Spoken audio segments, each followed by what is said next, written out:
আসসালামু আলাইকুম এভরিওয়ান, আশা করি সবাই অনেক অনেক ভালো আছেন। আপনাদের সবাইকে আমন্ত্রণ জানিয়ে নতুন একটি রেসিপি নিয়ে চলে এলাম আমার চ্যানেলে। ছোট বড় সকলের পছন্দের সুস্বাদু মজাদার এই রেসিপিটি আমি তৈরি করেছি আলু, চিকেন এবং নুডলসের পাকোড়া বা চপ যাই বলতে পারেন। এই রেসিপিটি আপনারা বাচ্চাদের টিফিনে চায়ের সাথে কিংবা গেস্ট আসলে পরিবেশন করতে পারেন। চলেন আমরা রেসিপিটা দেখে আসি। প্রথমে আমি 2টা আলু ভালো করে ছিলে আলুগুলো খুব সুন্দর করে পরিষ্কার করে এখন আমি ছিলে নিয়েছি।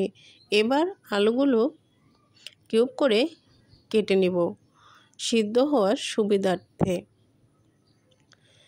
দেখুন আলুগুলো আমি কেটে নিয়েছি। এবার আলুগুলো সিদ্ধ বসিয়ে দিলাম। এই ফাঁকে আমি চিকেন কুচি করে নিয়েছি ছোট ছোট করে। এবার আমি চিকেনে দিব পরিমাণ মতো লবণ, তারপর দিব হচ্ছে 1/2 টেবিল চামচ সয়া সস। এবার দিয়ে দিলাম আদা এবং রসুন বাটা। এবার দিয়ে দিলাম ভাজা জিরা, লাল মরিচের গুঁড়া, ধনিয়া গুঁড়া, হলুদ গুঁড়া। এবার আমি সবগুলো উপকরণ খুব ভালোভাবে মিশিয়ে নেব। চিকেনের সাথে এই উপকরণগুলো খুব সুন্দর করে মিশাতে হবে, মশলাগুলো যেন ভিতরে যায়। এবার আমি 10 মিনিটের জন্য রেস্টে রেখে দিব। এখন আমার আলুগুলো সিদ্ধ হয়ে গিয়েছে। এবার আমি আলুগুলো ম্যাশ করে নিব।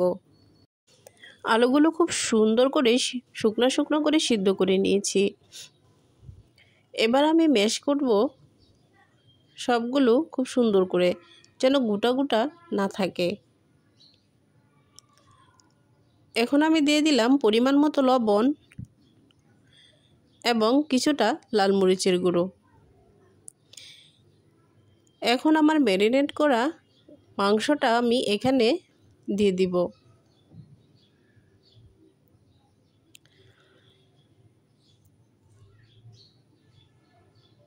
এখন আমি দিয়ে দিলাম অল্প একটু তেল, মাখানোর সুবিধার্থে, যেন হাতে লেগে না যায়।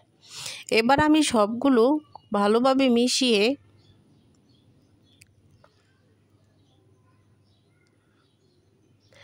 আমি প্রথম চামিচ দিয়ে মিশাতে চেয়েছিলাম, তারপর ভালোভাবে হয় নাই, তারপর আমি হাতই ব্যবহার করেছি। আর গরম ছিল প্রথম অবস্থায়, আলুটা খুব গরম ছিল। দেখুন আমার মিক্সড করা শেষ হয়ে গিয়েছে। এবার আমি একটি নুডলস নিয়ে নুডলসটা গুঁড়ো করে নিয়েছি।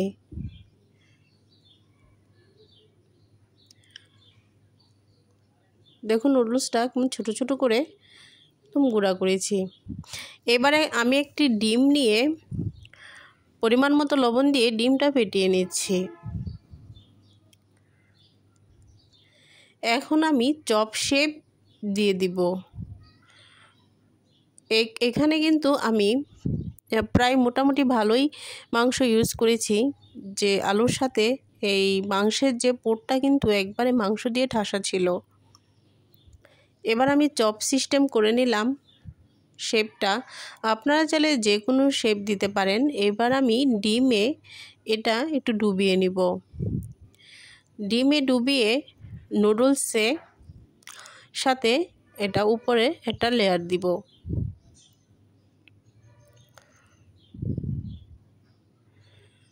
নুডলসের গুঁড়াগুলা খুব ভালোভাবে উলটপালট করে চপগুলোর সাথে মিশাতে হবে।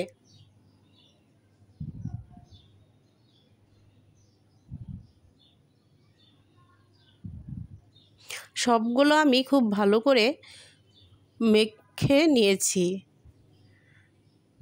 এবার ভাজার পালা। একটি কড়াইয়ে তেল গরম করে সবগুলো চপ আমি দিয়ে দিলাম একটা একটা করে, খুব সাবধানে।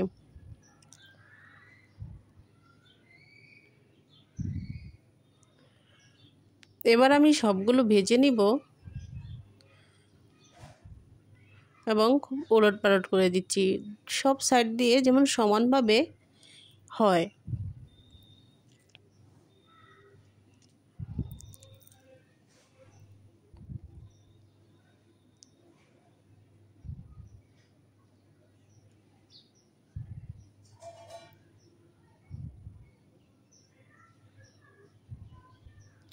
দেখুন এবার আমার চপগুলো কিন্তু খুব সুন্দর লাল লাল করে হয়ে গিয়েছে এবং খুব মুচমুচে ও ক্রিপসি হয়েছে।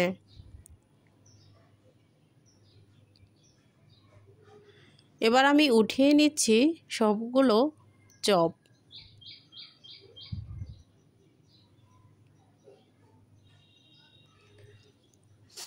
এই রেসিপিটা অনেক সুস্বাদু এবং মজাদার একটি রেসিপি। দেখুন উপরটা কতটা মুচমুচে এবং ভিতরটা কিন্তু মাংসের পুরে ঠাসা ছিল। আপনারা এই রেসিপিটি অবশ্যই ট্রাই করবেন। কেমন হয়েছে কমেন্টে জানাবেন। আল্লাহ হাফেজ।